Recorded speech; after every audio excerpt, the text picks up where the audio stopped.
All right, everybody, we are jumping right into the Wednesday, July 10th, 2024, 5 with Fitz email from the wonderful Keith Fitzgerald, and we will do that right this moment. Here we go.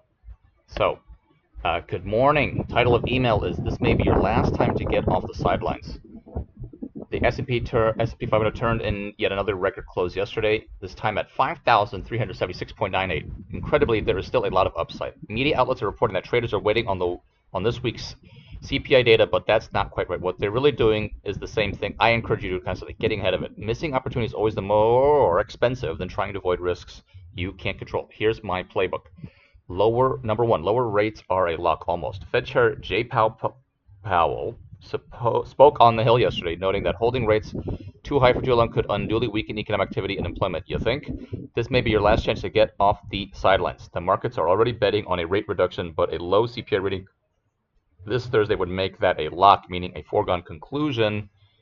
As always, it's better to get your money there one bar ahead of the herd, using the right tactics, of course. By the way, if your financial advisor is still blathering on about the next crash or has held you out of many of the great names we talk about frequently, including Nvidia, Tesla, Palantir, and others, because they're expensive or the markets are too narrow, I respectfully submit you may want to rethink that relationship. The world's most successful investors play to win, not to lose. Think about it. Speaking of which, suddenly everyone's talking about Tesla's potential. Imagine that. Tesla's now higher 10 days in a row and has returned nearly 80% off April lows. Wow. The SPY, a popular ETF choice, has returned 12.85%. 80% since April lows. You know what to do, and honestly, I hope that you've done it already. Number three, Walmart to open 5 automated distribution centers. Most people will look at this story and think it's all about Walmart. That they're totally missing the bigger picture. Yes, it is about Walmart, but within a much bigger construct. Dislocation. One bar aheaders will be grinning ear to ear when they read this because they know why that matters and what it means for their money. If you don't know what I'm talking about or aren't a one bar aheader yet, dislocation is one of the 5 Ds we use to guide our investing dollars in one bar ahead. The monthly investing journal I publish for readers around the world. Here's the skinny. Companies like Walmart aren't just rolling automation for the heck of it. AI is accelerating, and there's tremendous pressure pushing costs higher, especially from the minimum wage crowd, who at this point are very likely to get dislocated right out of a job. Robotics and automation are straight from the Department of Be Careful What You Wish For. Robots don't take breaks. Robots don't need yoga rooms or roll in late because a 7 o'clock start doesn't work for them. One bar aheaders, stick to the plan. You know what to do, and more importantly, why. Number 4, Bill Gross says Tesla is a meme stock. Who?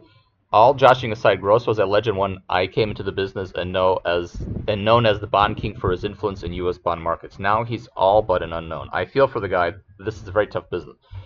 So Bill Gross is clearly super smart, but he's out of touch and respectfully has been for a while, thanks to a series of billion-dollar blunders that date back to more than a decade in 2011 when he bet against U.S. Treasuries and a move CNN ultimately landed as one of the 5 worst market calls, and which led investors to $5 billion from PIMCO's coffers. I couldn't disagree with his assessment more strongly, especially when CNBC is reporting that he's dabbled in GameStop and AMC, which are, of course, actually meme stocks. I can't help but wonder if Gross missed Tesla, which is why he's now suddenly lashing out about it. Food for thought.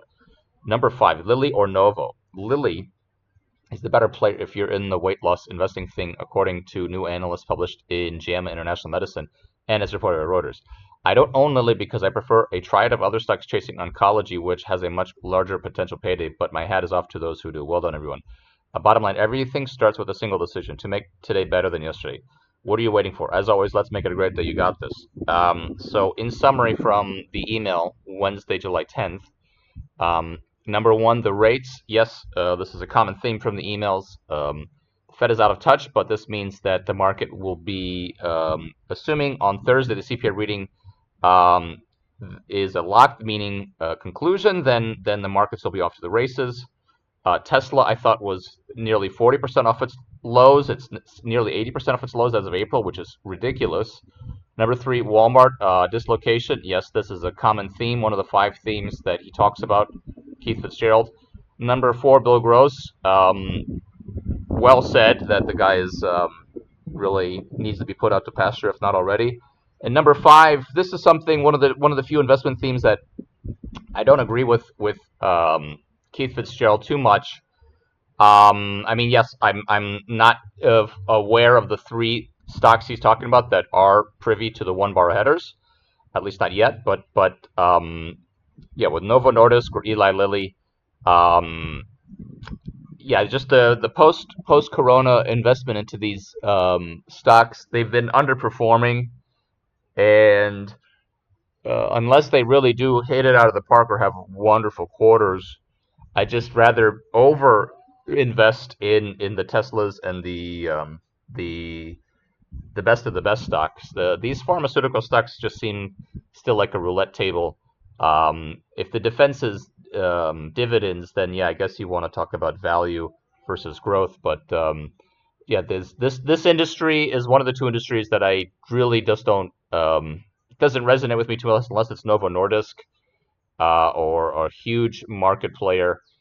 Because stateside there's a handful, but unless you can put your finger on the number one leader, then I just avoid the industry altogether. I have Novo Nordisk.